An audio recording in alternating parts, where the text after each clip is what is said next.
하나님 말씀은 신명기 29장 1절에서 21절까지 말씀입니다. 신명기 29장 1절에서 21절까지 말씀입니다.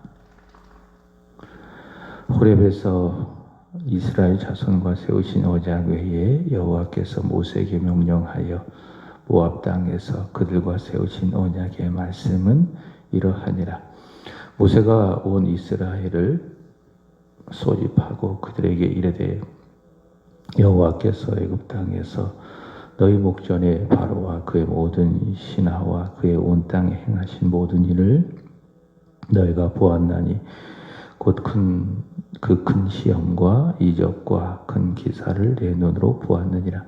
그러나 깨닫는 마음과 보는 눈과 듣는 귀는 오늘 여호와께서 너희에게 주지 아니하셨느니라. 주께서 40년 동안 너희를 광야에서 인도하게 하셨거니와 너희 몸이 옷이 낡아지지 아니하였고 너희 발에 신이 헤어지지 아니하였으며 너희에게 떡도 먹지 못하며 포도주나 독주를 마시지 못하게 하셨음은 주는 너희의 하나님 여호와이신 줄을 알게 하려 하심이니라.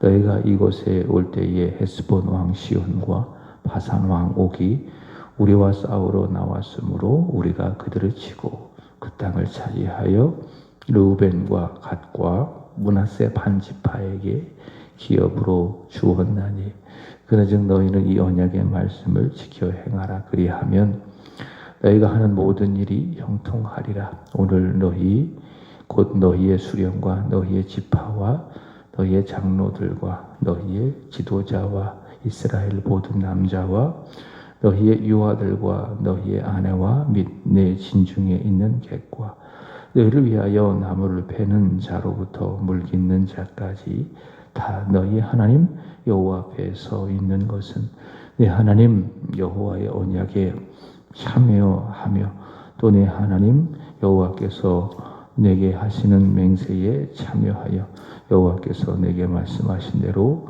또 내 조상 아브라함과 이삭과 야곱에게 맹세하신 대로 오늘 너를 세워 자기 백성을 삼으시고 그는 친히 내 하나님이 되시려 함이니라. 내가 이 언약과 맹세를 너희에게만 세우는 것이 아니라 오늘 우리 하나님 여호와 앞에서 우리와 함께 여기 서 있는 자와 오늘 우리와 함께 여기 있지 아니한 자에게까지니 우리가 애굽 땅에서 살았던 것과 너희가 여러 나라를 통과한 것을 너희가 알며 너희가 또 그들 중에 있는 가증한 것과 목석과 은금의 우상을 보았느니라. 너희 중에 남자나 여자나 가족이나 집 하나 오늘 그 마음이 우리 하나님 여호와를 떠나서 그 모든 민족의 신들에게 가서 섬길까 염려하며 독초와 쑥의 뿌리가 너희 중에 생겨서 이 저주의 말을 듣고도 심중에 스스로 복을 빌어 이르기를 내가 내 마음이 완악하여 젖은 것과 마른 것이 멸망할지라도 내게는 평안이 있으리라 할까 함이라. 여호와는 이런 자를 사하지 않으실 뿐 아니라 그 위에 여호와의 분노와 질투의 불을 부으시며 또 이 책에 기록된 모든 저주를 그에게 더하실 것이라. 여호와께서 그의 이름을 천하에 지워버리시되 여호와께서 곧 이스라엘 모든 지파 중에서 그를 구별하시고 이 율법책에 기록된 모든 언약의 저주대로 그에게 화를 더하시리라. 아멘. 오늘 읽으실 말씀은 신명기 29장 시편 119편 49절에서 72절까지 이사야 56장 마태복음 4장입니다. 오늘 말씀의 공통 주제는 완악한 마음입니다. 함께 읽은 신명기 29장은 1절 보시면 이제 가나안 땅에 들어갈 출애굽 제2세대들과 하나님께서 그들과 모압 땅에서 맺어지는 언약의 갱신입니다. 하나님은 여기 1절 말씀을 보시면은 호렙에서 말씀을 하시죠. 호렙에서 이스라엘 자손과 세우신 언약, 이런 말이 있잖아요. 이것은 출애굽기 19장 이하에 출애굽한 제1세대들과 맺으신 그 언약을 말씀하는 겁니다. 하나님께서는 그들을 호렙산에서 부르셔서 나는 너의 하나님이 되고 너희는 내게 대하여 제사장 나라가 될 것이다. 그렇게 말씀하시면서 그들과 언약을 맺으셨지요. 그리고 언약을 맺은 그들이 지켜야 될 하나님의 말씀을 이후에 소개하셨는데, 말씀을 하셨는데 그게 십계명이고, 또 그 이후에 읽으실 말씀을 쭉 보면 여호와의 명령과 규례와 법도, 이런 말씀이 나와 있잖아요. 그게 언약을 맺은 그들이 하나님께 지켜야 될, 언약 백성으로 지켜야 될 하나님의 말씀이라 할 수 있습니다. 그런데 그로부터 40년이 지났습니다. 출애굽 제1세대들은 여호수아와 갈렙을 제외하고 다 광야에서 이런 모양으로 저런 모양으로 하나님의 진노 가운데 다 죽었고, 이제 출애굽 제2세대들이 남아 있습니다. 모세는 가나안 땅 입성을 앞두고 모압 땅에서 그들로 하나님과 언약을 맺게 하시는데요. 이들이 다시 하나님과 언약을 맺었다고 해서 언약 갱신이라고 이야기합니다. 다시 언약을 맺었다. 그래서 언약 갱신이라고 이야기합니다. 바로 그것을 신명기 29장은 말씀하고 있죠. 지금까지 모세는 신명기를 통해서 그들이 지켜야 될 하나님의 말씀을 전하고 가르쳤습니다. 그게 28장까지 내용이라 할 수 있습니다. 수요일과 목요일 새벽에 말씀을 드렸지만, 하나님을 경외하고 하나님을 사랑하고 그의 말씀을 잘 듣고 지켜 행하면, 순종하면 그들이 복을 받고, 그러나 그들이 불순종하면 저주를 받고, 어제 말씀에 의한다면 불순종하면 표징과 훈계가 되어질 저주를 받게 될 것이고. 자, 이렇게 모세는, 아니 하나님께서 모세를 통해서 이렇게 말씀을 하셨는데, 이렇게 복을 전하고 또 저주를 전하여서 가나안 땅에 들어갈 이스라엘이 하나님의 말씀에 전심으로 순종을 해서 그들이 복을 받고, 또 그 복을 세상에 전하는 하나님의 백성, 제사장 나라가 되기를 원하신 것입니다. 그리고 그렇게 순종해야 될 말씀을 전했으니 이제 그들이 하나님 앞에 언약을 갱신하면서 서약을 하는 겁니다. 그게 언약 갱신이죠. 그러니까 지금까지 그들은 언약 백성으로 지켜야 될 하나님의 말씀을 모세로부터 들었다. 순종하면 복을 받고 불순종하면 저주를 받는다. 이런 말씀들을 쭉 그들이 들었기 때문에 이제는 아멘, 우리가 하나님 말씀에 순종하겠습니다. 언약 백성답게 살아가겠습니다. 하나님 앞에 서약한다. 그것이 무엇이다? 이것이 바로 언약 갱신이다. 바로 그 말씀이 오늘 읽은 신명기 29장의 말씀이라 할 수 있습니다. 본문 4절의 말씀을 보시면 이런 말씀이 있습니다. 14절입니다. 내가 이 언약과 맹세를 너희에게만 세우는 것이 아니라, 여기서 너희는 출애굽 2세대들을 말하는 것이지요. 그러니까 모압 땅에 서 있는 출애굽 2세대, 자, 그들과 언약을 세우는데 그들과만 세우는 것이 아니라, 자, 15절 보시면은 오늘 우리 하나님 여호와 앞에서 우리와 함께 여기 서 있는 자와, 그 다음 말씀, 오늘 우리와 함께 여기 있지 아니한 자에게까지이니. 자, 누구에게까지? 그 자리에 없는 사람에게까지도 모세는 그들과 언약을 맺는 것을 볼 수가 있습니다. 그러니까 언약의 대상자는 1차적으로는 그 당시 모세와 이스라엘 백성이라 할 수 있겠죠. 더 나아가 그들과만 이 언약을 맺는 것이 아니라 앞으로 태어날 그들의 후손들과도 역시 이 언약의 갱신의 참여자가 되는 것입니다. 자, 또 더 크게 이야기한다면 이후에 태어날 하나님의 백성들을 의미하는 것이죠. 예수를 믿어서 영적 이스라엘이 된 그들과도 하나님께서 이 언약을 맺으신다. 그렇게 우리는 말할 수 있을 것입니다.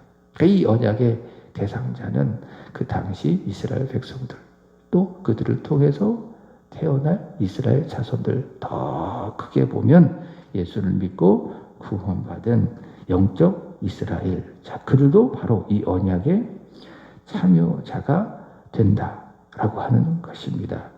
그런 측면에서 9절 말씀을 보시면은 너희는 이 언약의 말씀을 지켜 행하라. 그리하면 너희가 하는 모든 일이 형통하니라. 이런 말씀이 있어요.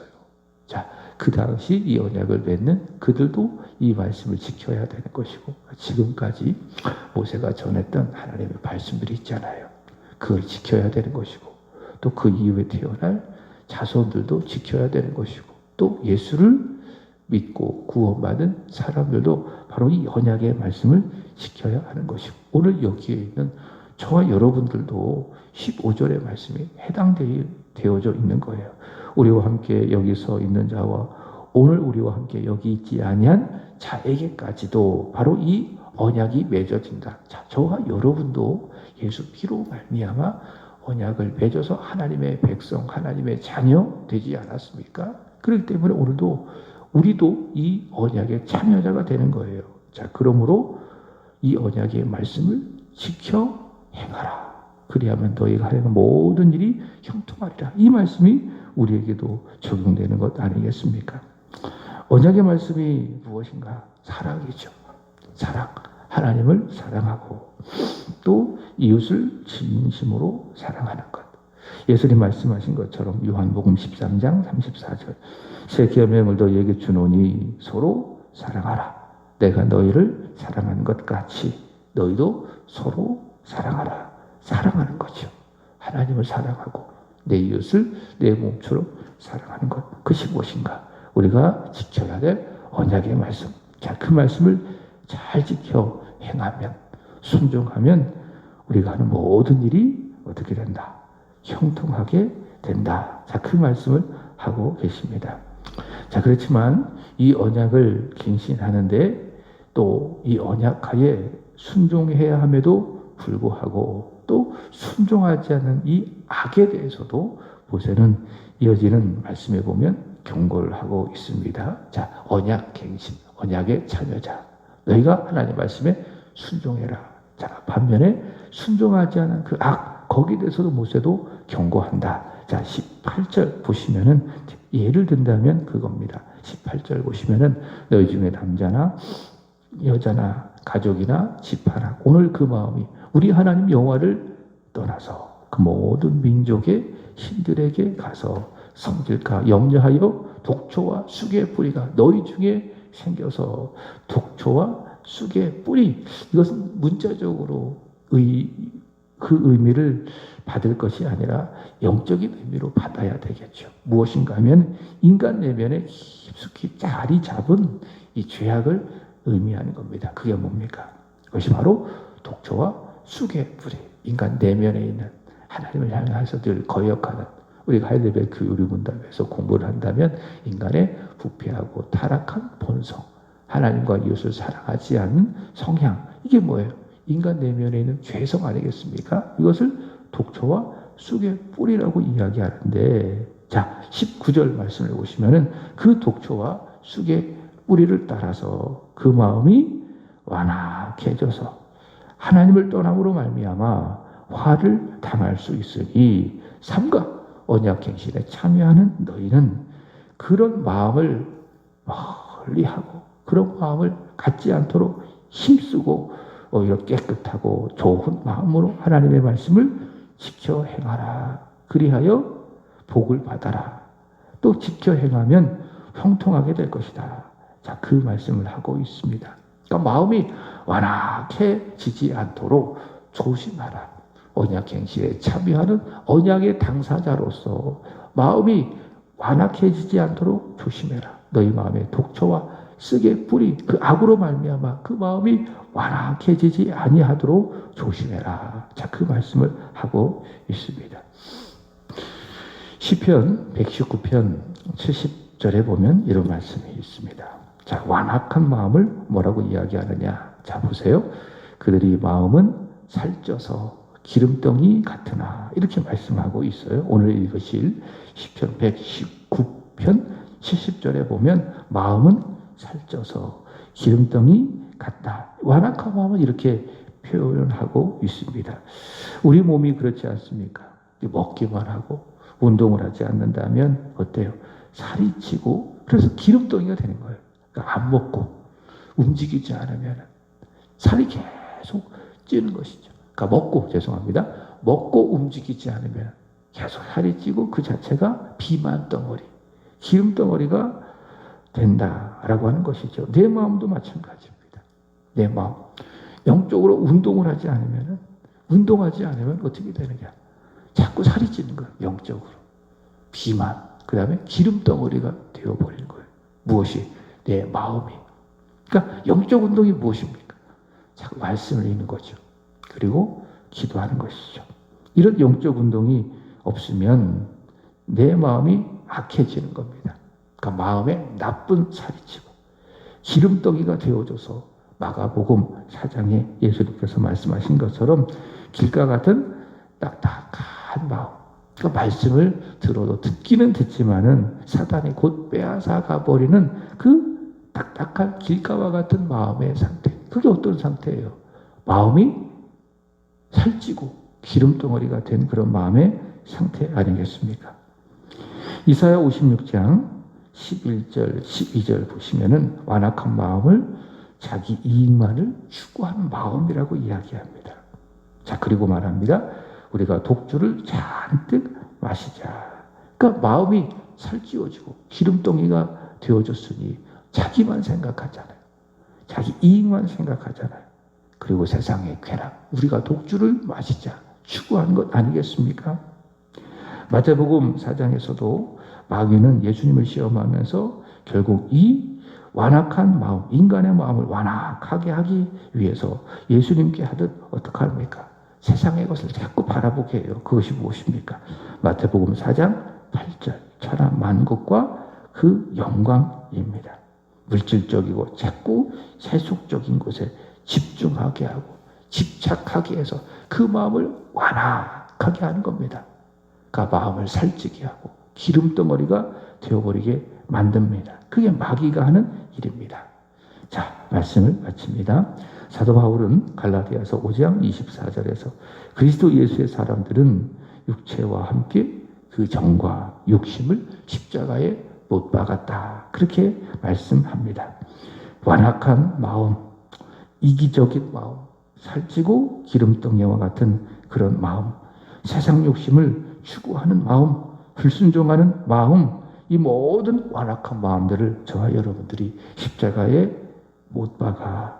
그리고 대신 성령께서 주시는 좋은 마음, 그리고 새로운 마음으로 하나님을 경외하고 또 사랑하고 또 청종하기를, 순종하기를 주의 이름으로 축복합니다. 기도하겠습니다. 하나님 아버지,